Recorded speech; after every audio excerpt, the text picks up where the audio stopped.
Hey, Jenny. Hi, Dean. Okay, Jenny. So I've got questions.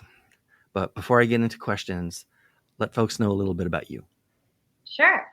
Hi, everyone. I'm Jennie Kaylie, a fractional CMO who focuses on future proofing brands by making them truly differentiated in the market. A little about my background. I came up on the agency side as a strategist with Y&R and Edelman, bringing younger customers to traditional brands like Sears, Miller Coors, and then bringing women to Axe Body Spray, if you can believe it. And that turned out to be an amazing education on solving real difficult brand problems, which I then took to the liquor and spirits industry at Jim Beam, which is really a worldwide competition to differentiate by storytelling. Hmm. And then after 5 years at PwC in customer experience consulting, a little bit of a pivot, I headed up Wayfair's integrated marketing team, working to differentiate Wayfair from Amazon through improving the customer experience and partnerships with the likes of Kelly Clarkson. And now I am a solopreneur, fractional CMO, and I help brands of all shapes and sizes uncover unmet needs, category white space, and essentially future proof themselves through brand strategy, integrated marketing, and customer experience innovation. Well, then you're not going to be able to answer any of these questions at all. So we're done. Goodbye. Oh, yeah. Here's my hypothetical for this podcast generally. Okay. Um, you've signed a client as a fractional CMO, marketing strategist. And today's day one of a 1 year engagement. Brand new client, brand new company, brand new project, brand new everything. Okay. Today's day one. What does the first 90 days look like for you? Is there anything problems you normally go looking for, or things you try to get established, or a message you try to get out first, or even sort of, like what the discovery process looks like to sort of get your sea legs at a new client? Yeah, it's a really good question. So, high level, I think the first 90 days is really about building trust with the team Hmm. while quickly kind of assessing the company's marketing landscape, developing strategies to enhance performance. And then, the last 90 days is executing initial steps to drive results. So, it's kind of assessment, then strategy, then action in terms of the first, second, and third months. In terms of the first 30 days, that discovery and assessment, it's really understanding the business, the current stakeholders, marketing initiatives, what keeps them up at night. And I like to do this with one-on-one stakeholder meetings with the CEO, senior leadership, and even their direct reports that are going to be on the ground executing, and really understand the challenges. And the outcome here is really to align on those marketing priorities. And you'll be surprised. Sometimes they're drastically different according to which stakeholder you talk to. And that's really what a fractional CMO can come and do is they can unite some of the different priorities that people might have into Right. kind of a harmonious set of objectives that align everybody's agendas. And that's kind of step one.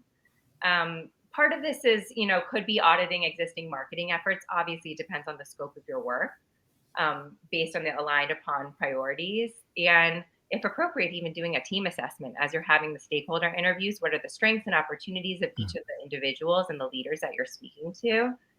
You might do a data and analytics review, evaluate the marketing activities, and then, once you kind of have your sea legs to your earlier point, then you kind of identify those quick wins, like the low hanging fruit, if you will, that can generate immediate improvements. Then when you go into the second 30 days, so, day 31 through 60, if you will, that's really strategy development and alignment. So you want to develop this comprehensive marketing strategy aligned with the business goals in month one. And this should be at least one, if not more, working sessions. People support what they help to create.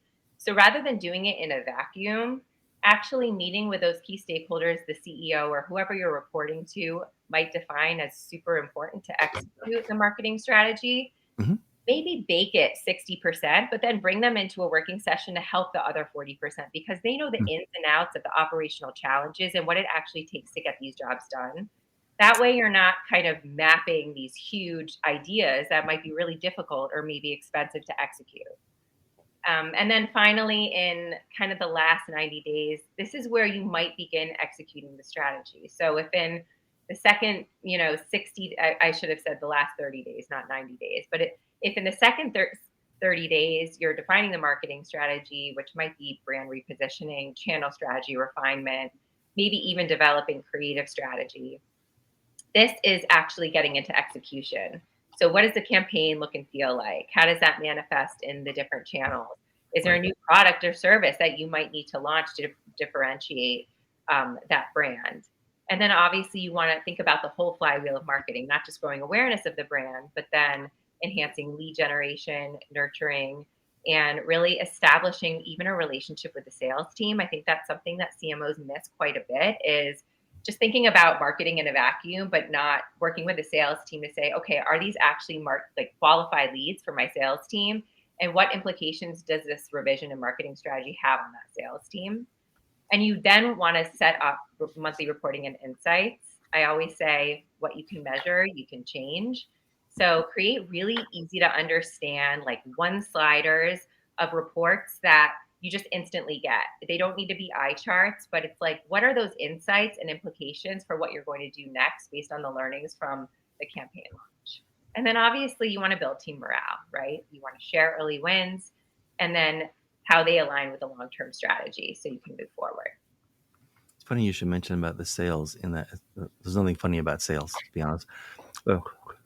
When you like start a new type of anything, marketing or so on, or in this case a podcast, after a while, like this is episode 123, like the demographics and psychographics start to like sort out, right? And LinkedIn tells me that while most of the audience are in senior management positions for this podcast, the biggest single group are heads of sales. Yep. Heads of sales watch a podcast, a lot of them, about fractional chief marketing officers. I've never talked to a head of sales, or I don't know any of the. I mean, I've talked to lots of heads of sales. I never talked to a head of sales about this podcast to like see why. I imagine if you're in charge of sales and there is no chief marketing officer or no one in charge of marketing, you might be interested in finding a fractional one. You know, but exactly. Yeah, you never know, right? Absolutely. Huh? Yeah, I would say that if you're not really in lockstep with the sales team, you can be very disliked as a fractional CMO with the sales team because their heads are on the hook for those sales, and a lot of what you do really, really affects them. So you want to make sure they're in your working sessions. They're kind of not approving, but consulting heavily with your marketing strategies. Okay, so Zack, hi. Hello. Sorry to keep you waiting, sir. So can you tell folks a little bit about you and then what you normally try to do or go looking for in the first 90 days? Sure. So my name is Zack Lemear. I'm a partner at Pivot Creative. I've been doing this kind of work for about 24 years. I've been probably in the fractional CMO space for more like 5 or so. But I've been a brand strategist for a long time, and I focus a lot on the big picture strategy and how all the components fit. So in that first 90 days, there's a lot of overlap from what Jennie said. But I try to build rapport with the teams, right? Not just my team, but just like she was saying, with the sales team, with the other C-suites, just trying to figure out again in the discovery and the audit phase. I want to figure out what their goals and their challenges are and how close or far they are from those things. I want to establish. Sometimes I establish just kind of a micro vision and mission for the task because the challenge with being a fractional CMO is that you're not there all the time. It's not a full-time position. And so you can't really impact fundamental change on every hour on the hour, right. And so you've got to really make a big impact. You've got to make sure that you're listening. So I watch a lot and I listen a lot, and we want to, what market are they in? We want to audit, not just what marketing are they doing, but where's the market saying? How, they're trying to penetrate, they're trying to be a leader, what are their goals? And when we figure this out and we build the rapport again with the sales team, because I agree 100% that, a sales team is empowered by great marketing and branding, because then they finally know what they're selling and they know what to say consistently. And when they're all saying something consistently together, they're helping to build the brand, instead of all of them having their own loose interpretation of what they think they're selling, which may or may not be correct, but it might be even close, but it's not on the same page and that's not building the brand forward. And I believe truly that nobody buys or sells anything but brands. And I really want to know who on the team should be doing what And are they the right person in the right seat? Because a lot of times you'll have people doing a job, but they could be the wrong person. They could be the right person in the wrong seat. And we want to make sure that they're enlightened and they're passionate about what they're doing. And it could just be a little bit of an organizational shift. Sometimes it depends on what's going on. And also it depends on the size and the scale of the organization that you're working with, because you might not have large teams that you're working with. You might have smaller teams, or they might be, people that are wearing many, many hats and they just need some help. Or in some cases, they'll bring me on to just kind of manage and audit and lead a creative team in that case. But it's really down to building rapport, watching and listening, really creating a good audit and a discovery phase, and understanding really what their goals and challenges are. And are they in alignment with what the market is saying, to just really try to get clarity. You want to be clear, you want to be focused, and you want to be consistent in everything you're doing in your branding and marketing. And you want to make sure that everybody is rowing in the same direction. That's why I kind of sometimes, depending on what their vision and mission is, and if everyone is on board with that, I will create a small one, just a micro one that's just for the marketing specific and the sales and branding. That's definitely in alignment with their goals and their challenges. I also, again, we said we want to meet all the teams related, because it's never siloed. It's never siloed. Everybody has, either they're wearing multiple hats or they're dedicated to their particular position, but we're all working on the same team in the same way towards the same goal. And if we're not, part of my job is to identify why and help fix as much as I possibly can at the highest level to get us back rowing in the same direction. So, without breaking it down into day to day, I mean, that's really what my first 90 days are. And then execution, yet again, it depends on the size and the scale of the organization that we're working with. We might get the execution within the first 90 days. We may not. It really depends on also what kind of situation you're inheriting, and how easy it is to work with the key stakeholders as well. Because sometimes that's not a streamlined process. It's not easy. And sometimes they create friction, and maybe they've been the reason why the goals and the challenges are happening or not happening. So there's a lot of that usually has to go down. And sometimes there's hard conversations to be had, but also I want them to, especially the team that would be under me, to understand that I'm their advocate, so that they can, it's a safe space to challenge ideas, to create new ones, and if there's something that isn't going correctly, or if there's something that they find that's creating a lot of friction or anything like that, to lean on me to bring that to top tier leadership and make fundamental change if possible. So that, it could be something simple. It could be, again, right person in the wrong seat, wrong person in the right seat. Could be something as simple as that. Could be a goal that has been, visualized or envisioned by the CEO, but he's completely detached from how the reality is, and it might not be the right goal. Actually, let's talk about the CEO for a second. Sure. Okay, so I'm going to enter this scenario. Okay, I'm the CEO of your client company, right? Today's day one still. And I say, Zack, you work with lots of CEOs. I've worked with very, very few CMOs. While you're here, what should I stop doing and what should I start doing to maximize what the company is going to get out of you while you're here?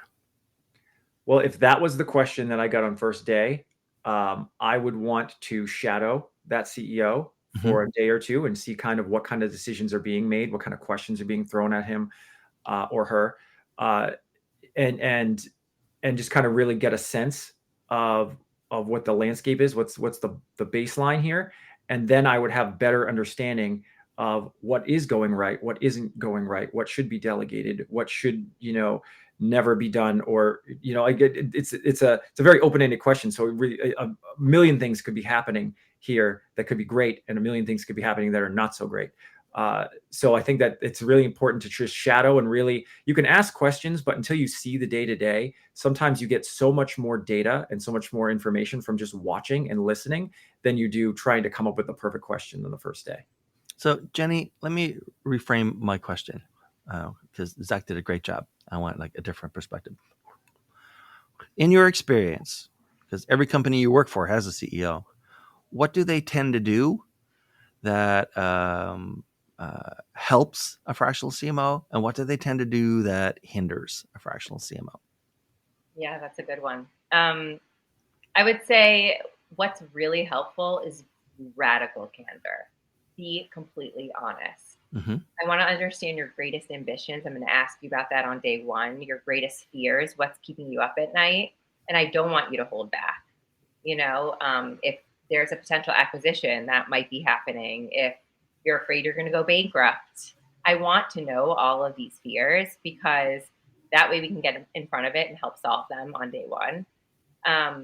One CEO I worked with, this was probably day 45, ended up loving all of my ideas, but wasn't completely honest about the fears his team had on how to execute the change, despite the roadmap that we all created together as a team. And this is something I would want to know, and I would want to work through that discomfort because change is always difficult, and it requires that transparency and those difficult conversations that might not always be, roses and peaches, if you will. And to the point about discomfort, I think good CEOs are really good at being uncomfortable.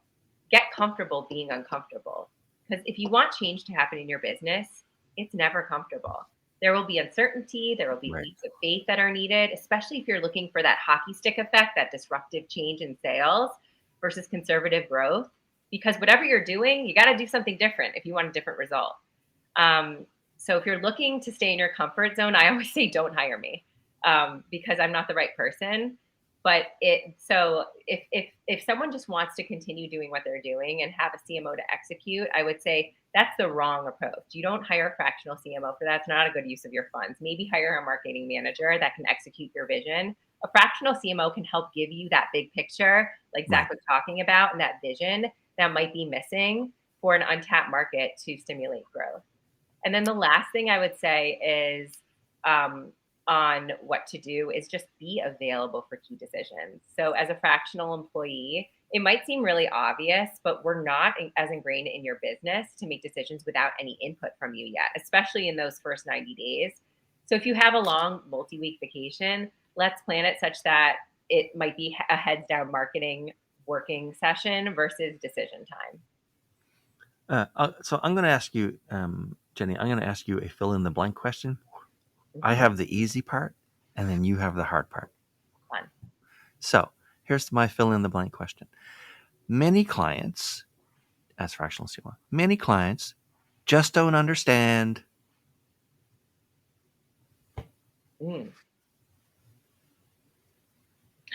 I think many clients don't understand what a fractional CMO does. Mm-hmm. And so I think that, and also they don't understand the holistic nature of marketing and what a fractional CMO could bring. And I think marketing, it used to be analogous to putting lipstick on a pig, if you will. The CEO or product team develops a product. The CMO is responsible for growing awareness, spending millions of dollars on a sexy marketing campaign, Super Bowl ads. Let's throw a bunch of money at it, expensive events. But more and more, I think it's also the CMO's responsibility and marketing's responsibility because they're so close to the customer to make a better pig, if you take that analogy. Spend money efficiently on not lipstick to cover it up, but lip gloss so that the product and the experience shine. Said differently, the CMO should also be responsible for uncovering the most unique, differentiated brand position, which might actually require product and experience improvements. Mm-hmm. It might not be enough, and that's something that CEOs grossly overestimate is their points of differentiation.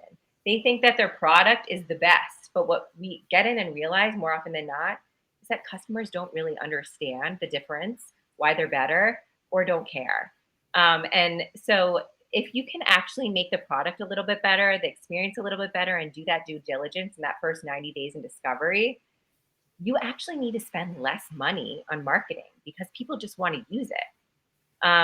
So, I mean, if you think about Uber, if you think about Starbucks, banks, they don't need to spend a ton of money on marketing because the product is actually category defining and solves an unmet need. And that's something that a CMO in marketing can actually help with beyond just the campaign itself. And Zack, what do you think? Many clients just don't understand. Many clients just don't understand what a brand actually is.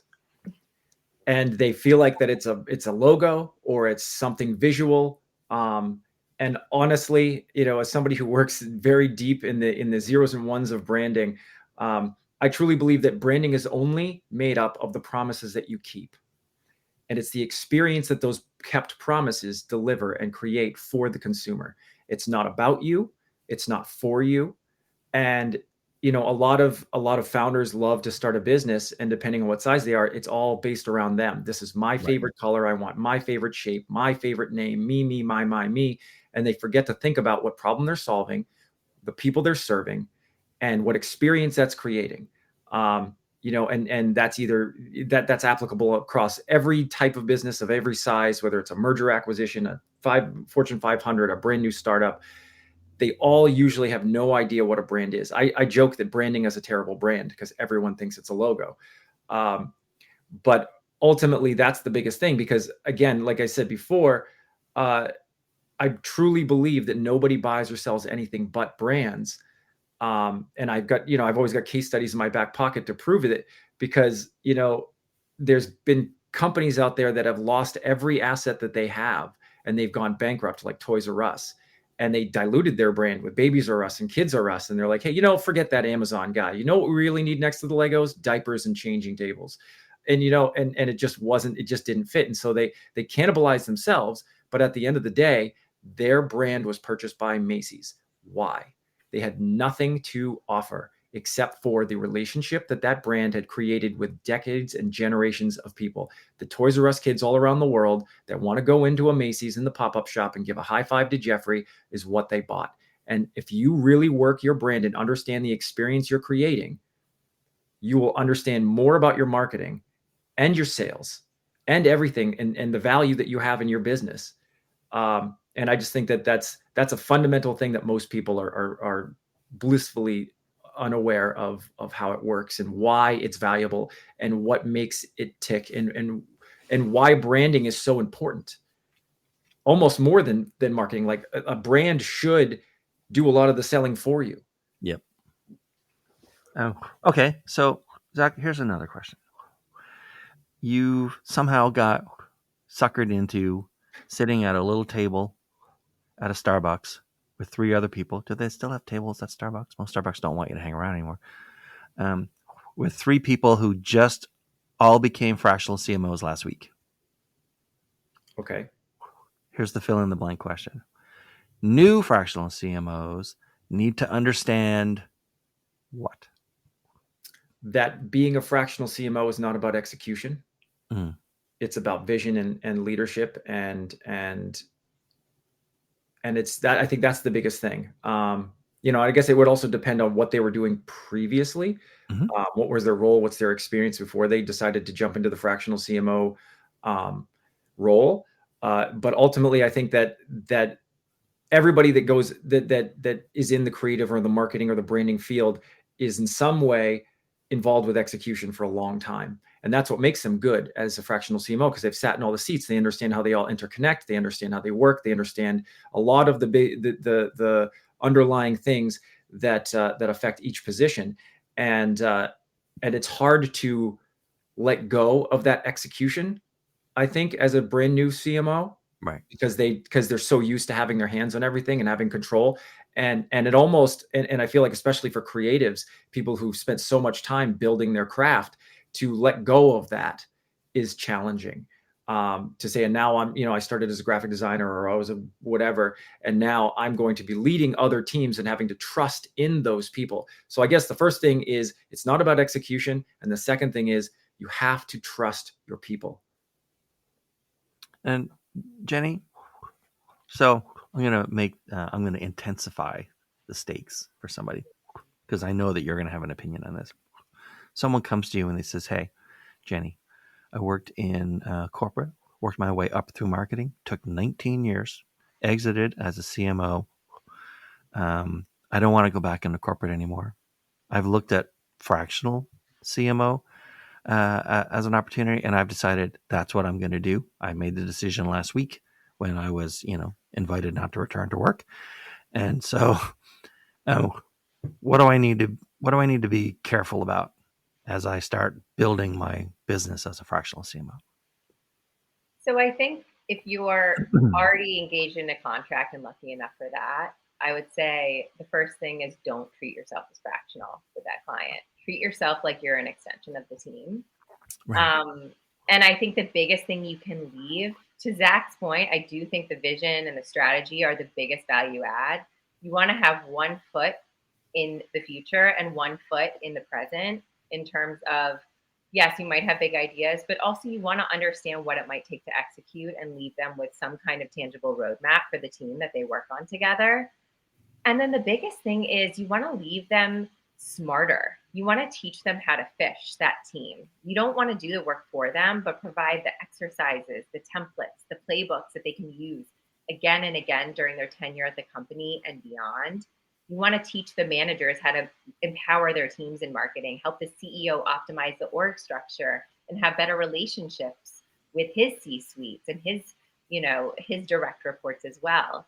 Ultimately, you kind of want to make yourself obsolete at the end of the day versus dependent on you forever. It might sound counterintuitive, but that's what a good fractional CMO does. Mm-hmm. And then while you're doing that, don't forget lead generation because you are not full-time employed. So even if you are in a full-time contract, spend 10, 15 minutes a day networking on LinkedIn or through other means that you consistently are developing your pipeline, because a lot of the times new clients, it's a very long sales cycle. You're not going to get a hard sell and have someone with high intent right away. It might take 6 months or a year for you to have multiple conversations and engage with folks and build that trust to actually get hired. So make sure you're doing that on a consistent basis, even if you are working.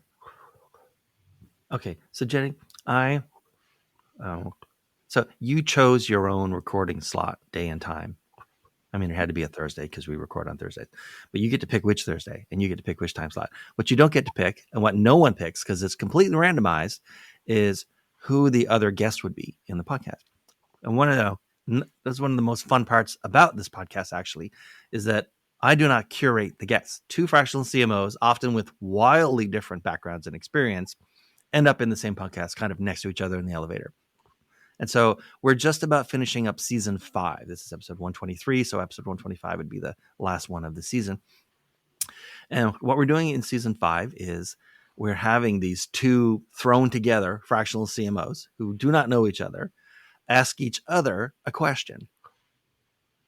So if you could ask Zack any question, fractional CMO to fractional CMO, what would you like to ask? And then Zack's going to ask you one. Zack, okay. I guess. Sorry, go ahead. I was just going to say, like, the questions have been, they've covered a lot of things. How do you find clients? What's your biggest challenge right now? Is it different? Is the business of being a fractional CMO different this year than last year? Or do you think it's going to be different next year than this year? There's been all kinds of questions. So you can do it, about marketing, about the business of being a fractional CMO, whatever you want to do. Okay. That actually helped me pivot my question. Good. All right, Zack. So in your honest opinion, since you've been doing this for about 5 years now, what do you think the biggest advantage is from a client's perspective of hiring a fractional CMO? Well, I think, okay, that's a great question. I think ultimately, obviously, it's a fraction of the cost of a full-time employee, right? Of a full-time person. So there's that. But also, I feel like fractional CMOs are compelled to stay more on the cutting edge of things and to really be, on the bleeding edge sometimes, but really just understanding how things are working and keeping up with all the trends and having fresh and new ideas because they're not stuck in one particular spot. So they get new inspiration. They've got new influences. So I think that would be my answer. Awesome. Love it. Yeah. And then Zack, what's your question? So my question for you is, as a fractional CMO who has gone out on their own, how do you build a business with equity knowing that you're the product? Because now, just like you were saying before about the lead generation, you get one job and that's great, but it's hard because there's not a lot of, it's fractional. That's the whole point, right? And so as much as you've done an amazing job, you're almost working against yourself as a business. And so how do you get that longevity as a solo practitioner, trying to build that equity? Yeah, I think really the trick is to find your sweet spot in terms of what type of project and company you're really, really good at. Me specifically, I have a lot of D2C experience, so I would never probably go after B2B clients. I really excel at that brand strategy and future proofing a brand that wants that transformational change versus someone that just wants to optimize their media mix and continue doing what they've been doing, but just slightly optimize it. So I think really being able to, again, do the brand strategy for yourself, define what that unmet need is for your potential target client, where might be that category white space, because as you probably know, Zach, and you'd also, Dean, it's getting more competitive, in this fractional CMO space. So where is that white space that then dovetails with the unmet need for your clients? And then obviously, what capabilities do you have? And, you've been doing this for 15, 20, 25 years that actually are the proof of the pudding. And how do you position yourself in that way? Release content, network according to your brand values and what you have to offer versus casting this like very generic net. I think that's my personal opinion, is try to find your niche within the type of CMO that you are and the type of projects and companies that need your skill set. I can tell you that just a year ago, because my business is very much focused on fractional CMOs. Every fractional CMO sort of shows up at an engagement with basically three things in their pocket, right? They've got the experience of all the stuff that doesn't work and then all the failures. So let's avoid those. And then they've got their own knowledge and skill sets. Like, let's build this and do this. And then they've got like a Rolodex of specialists that they may or may not bring in for any particular project. Now, maybe on this client, you're not going to need the SEO person that you normally use, but you might need the graphics person you normally use, that kind of stuff, right? And my whole business is basically just to be one of those specialists. And this time last year, 12 months ago, when I first started the podcast, also like 10 months ago, I did a search on LinkedIn, just all of LinkedIn worldwide, for the phrase, in quotes, fractional CMO, right? And there were approximately 3,000 fractional CMOs in all of LinkedIn. And I was connected to about 23, 24% of them as first degree connections. I went in a few months ago and I searched, there were 7,000 in just 10 months. And I was still connected to like 24, 25% of them. But like, that's a lot of growth. Now, granted, it's just LinkedIn, right? And it's, anybody could say that they're a fractional CMO, but just the popularity of the title, it's like that's like 100+% growth in 10 months. So, for me, it must be increasingly difficult for a fractional CMO to stand out, given that there's like an extra 10 people in the market every day. Absolutely. Yeah. So it's an interesting business to be in. Okay. So, Jennie, who should be contacting you these days and how should they do it? Well, who should be contacting me? I think it's really any company that's in need of some type of brand or business evolution. It could be anyone from a CEO of a startup who has a blank slate and needs to define what they stand for, what their product is. I do have a background also in customer experience and new product innovation, so can help with that in addition to the marketing. Even a mid-sized company that might be, 50 million, under $1 billion in revenue, that is really looking to compete against like the Fortune 500 brands and is more of that challenger brand that then needs to do something a little bit different. And then obviously, most of my experience has been with the bigger brands. And so any of those CMOs that might need a right hand, that might be doing kind of a brand refresh or transformation that just doesn't have the capacity and needs a fresh perspective from someone that has done it before. Right. And you can all reach me at linkedin.com/in/Jennie Kaylie, which is in my profile, right, as you see it. All right. And Zack, how about you? Who should be contacting you these days and how? Yeah. Businesses that are finding that they're pouring a lot into marketing and their sales is not going up in in alignment with that for people who are having problems with their internal culture because they're not really sure about what their values are and what their mission and vision are, and that they're not all unflappable statements that are inspiring, and the vision isn't locked into the mission, and it's not inspired by a purpose and rooted in the core values. There's a lot of things like that to really figure out exactly foundational pieces. People in the mergers and acquisition space that need an equity check on both sides before they make $1 million decisions.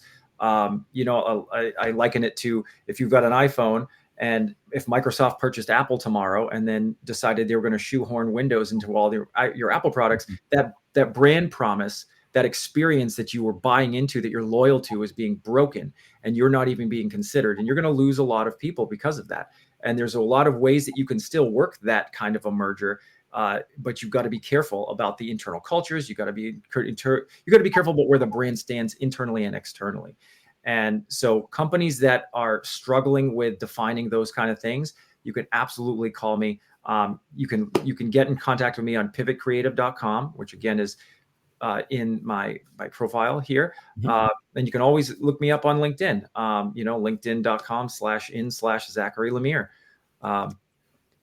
That's the best way to contact me. All right. And I just did a quick check on LinkedIn. The total number of fractional CMOs on LinkedIn has apparently grown by about 5% in a month. It's now it'll hit 8,000 in a few weeks from the look of it. I wonder if that's because there's an influx of qualified people, or if it was a trend in calling yourself a fractional CMO. It's more likely the latter, I think. Yeah. All right. Thank you guys for being here. These were great answers. The questions don't change much, but the answers are always fascinating. You guys did a great job. So thanks, Jennie, and thanks, Zach. Thank you. Thanks, everyone, for watching, and we'll see you in the next one. Bye. Thanks for having us.